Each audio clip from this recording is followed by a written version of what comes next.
Every country on earth at the moment is reforming public education. There are two reasons for it.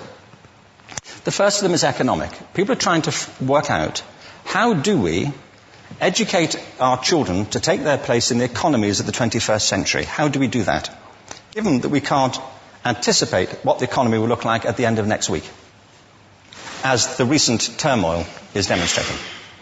How do we do that? The second, though, is cultural.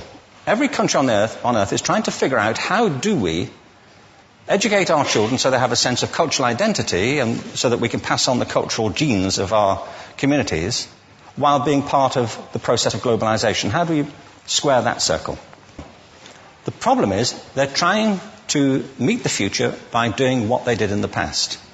And on the way, they're alienating millions of kids who don't see any purpose in going to school. When we went to school, we were kept there with a story, which was if you worked hard and did well and got a college degree, you would have a job. Our kids don't believe that. And they're right not to, by the way. You're better having a degree than not, but it's not a guarantee anymore. And particularly not if the route to it marginalizes most of the things that you think are important about yourself. Some people say we have to raise standards as if this is a breakthrough. You know, like, really, yes, we should. Why would you lower them? You know, I mean, I haven't come across an argument that persuades me of lowering them. But raising them, of course we should raise them. The problem is that the current system of education was designed and conceived and structured for a different age. It was conceived in the intellectual culture of the Enlightenment and in the economic circumstances of the Industrial Revolution. Before the middle of the 19th century, there were no systems of public education. Not really. I mean, you could get educated by Jesuits, you know, if you had the money. But public education, paid for from taxation, compulsory to everybody and free at the point of delivery, that was a revolutionary idea.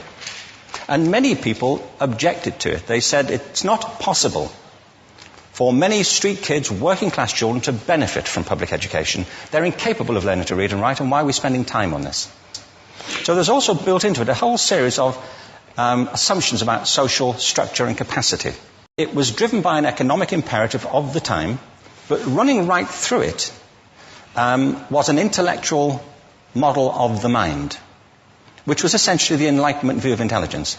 That real intelligence consists in the capacity for a certain type of deductive reasoning and a knowledge of the classics originally, what we come to think of as academic ability.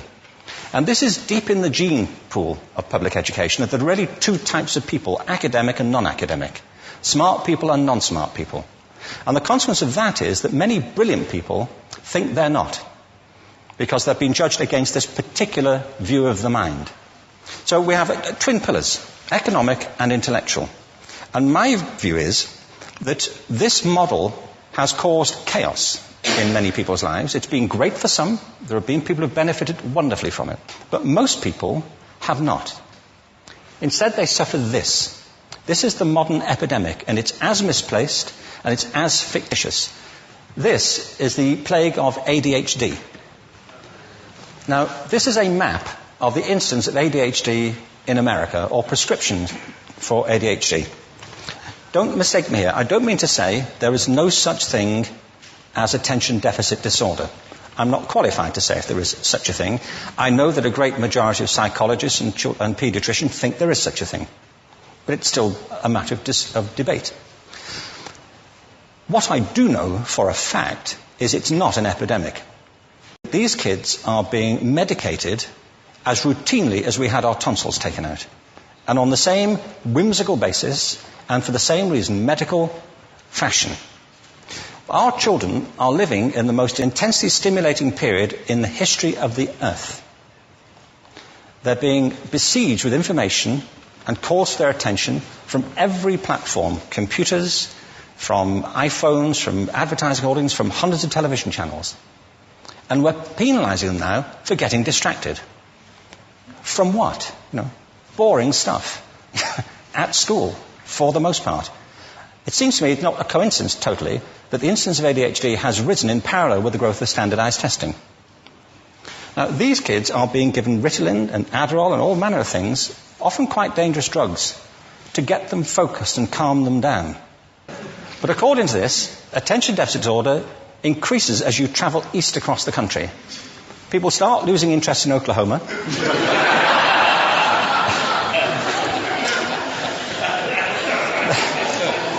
They can hardly think straight in Arkansas.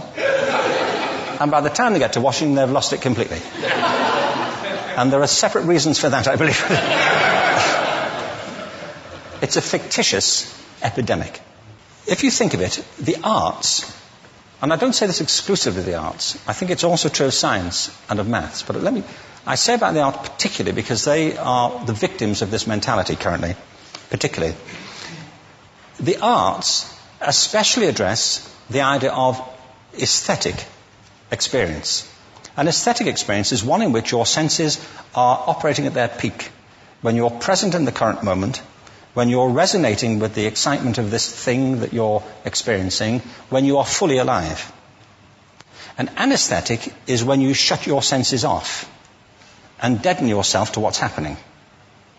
And a lot of these drugs are that. We're getting our children through education by anesthetizing them. And I think we should be doing the exact opposite. We shouldn't be putting them asleep. We should be waking them up to what they have inside of themselves. But the model we have is this. I believe we have a system of education that is modeled on the interests of industrialism and in the image of it. I'll give you a couple of examples. Schools are still pretty much organized on factory lines, ringing bells, separate facilities, specialized into separate subjects. We still educate children by batches. We put them through the system by age group. Why do we do that? Why is there this assumption that the most important thing kids have in common is how old they are? It's like the most important thing about them is their date of manufacture. You know what I mean? Well, I know kids who are much better than other kids at the same age in different disciplines, or at different times of the day, or better in smaller groups than in large groups, or sometimes they want to be on their own. If you're interested in the model of learning, you don't start from this production line mentality. It's essentially about conformity, and increasingly it's about that as you look at the growth of standardized testing and standardized curricula.